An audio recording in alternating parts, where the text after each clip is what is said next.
Assalamualaikum guys, welcome to my YouTube channel Islamic Reviews.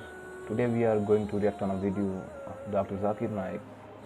A man asks and quote the Bible that who is the servant of God and who gave his life for the sin of mankind.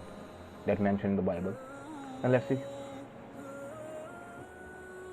Assalamu alaikum, Dr. Naik. My name is Snobi and I'm an engineer by profession. In the Bible, Isaiah chapter 53, it talks about a suffering servant. A servant who is suffering, who's oppressed, bruised, and who dies, who gives his life for sin of the people, of mankind. Could you please clarify who is the servant of God? Thank you. The brother has quoted a verse from the book of Isaiah saying that the messenger is going to come who's going to die for the suffering, etc., for the others. And there are many Christians who try and assume that this is the prophecy of Jesus Christ, peace be upon him. I'm just telling you, assume. Now, brother, you should note that the Bible says in the book of Ezekiel, chapter number 18, verse number 20, it says, the soul that sinneth shall die, which people normally quote. The soul that sinneth shall die. But the missionaries, they put a full stop where there's no full stop. The complete verse is, the soul that sinneth shall die. The father shall not bear the iniquity of the son, neither shall the son bear the iniquity of the father. The righteousness of the righteous shall be upon him, the wickedness of the wicked shall be upon him. But if the wicked turns and comes to the straight path, he shall not die. One thing, sin cannot be inherited. So the concept of the church, of the original sin, what the church says, that Adam and Eve, peace be upon them, they ate the forbidden fruit, and that's the reason humankind is born in sin.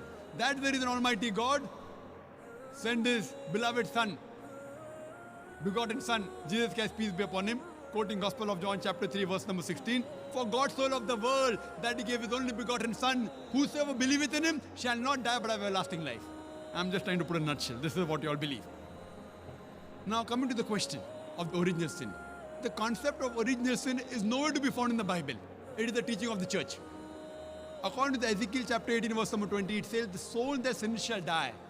The father shall not bear the iniquity of the son, neither shall the son bear the iniquity of the father. The wickedness of the wicked shall be upon him, the righteousness of the righteous shall be upon him. But if the wicked turns and comes to the straight path, he shall not die. So based on this Ezekiel chapter 18, verse number 20, it completely negates the original sin that is propagated by the church. The Quran too says, no bearer of burden can bear the burdens of the others. No bearer of burden. So surely sin is not inherited. Eve tempted Adam to eat the forbidden fruit. Adam ate the forbidden fruit, may peace be upon them. Did Adam, peace be upon him, ask me before eating the fruit? Did he ask me? No. So why should I be held responsible? If he had asked me and if I told him yes, then you can catch my collar. Now Adam didn't ask me before eating the forbidden fruit, peace be upon him. So why should I be held responsible? How can God be so unjust? Allah says in the Quran in Surah Nisa chapter 4 verse number 40, Almighty God, Allah subhanahu wa ta'ala, is never unjust in the least degree. So sin is not inherited. So your concept of saying that this refers to Jesus Christ is totally wrong. And Jesus Christ, peace be upon him, that is the concept teaching of the church, that for God so loved the world that He gave His only begotten Son. See, son, if you analyze in the Bible, Almighty God has got sons by the tons. It says Abraham was the son of God, Ephraim was son of God, Isaiah was son of God. As many people that are led by the Spirit of God are sons of God. So Bible has got sons by the ton. But the Christians say that no, Jesus Christ, peace be upon him, not normal son, he's the begotten son. Gospel of John, chapter number 3, verse number 16. For God so loved the world that He gave His only begotten Son. Whosoever believeth in Him shall not die but have everlasting life. Now here if you analyze this word begotten Son, according to the scholars of Christianity, if you refer to the Revised Standard Version, revised by Thaydu's Christian scholars of the highest eminence, backed by 50 different corporate denominations, so much these knowledge. Christian scholars say that this Everything. word begotten is interpolation, is a fabrication, is a concoction, and they threw it out of the Bible. So if you read the Revised Standard Version, this word begotten is not there. So we verily believe if son means a righteous person, then Jesus Christ, peace be upon him, surely was the Son of God. He was a righteous person, but he was not the begotten Son. And this concept of inheriting sin is nowhere to be found in the Bible. It's the teaching of the church. In fact, Bible negates this concept. So surely what you're trying to indicate to me that this prophecy of Isaiah, it doesn't. Yes, messengers have come, Most of the messengers, they suffered. Whether it be Moses, peace be upon him, whether it be Jesus, peace be upon him, whether it be Prophet Muhammad sallallahu alaihi wasallam, peace be upon him. All the messengers, they suffered.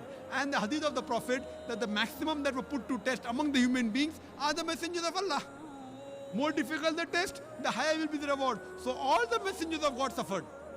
But to Yes, sir. say that they suffered and they had the sin of all the humankind is nowhere to be found in the Bible. It is the teaching of the church and it's against the Bible as well as the Quran. Hope that answers the question. आज के लिए इतना ही guys, मिलते हैं next video में, तब तक के लिए अल्लाह हाफिज़।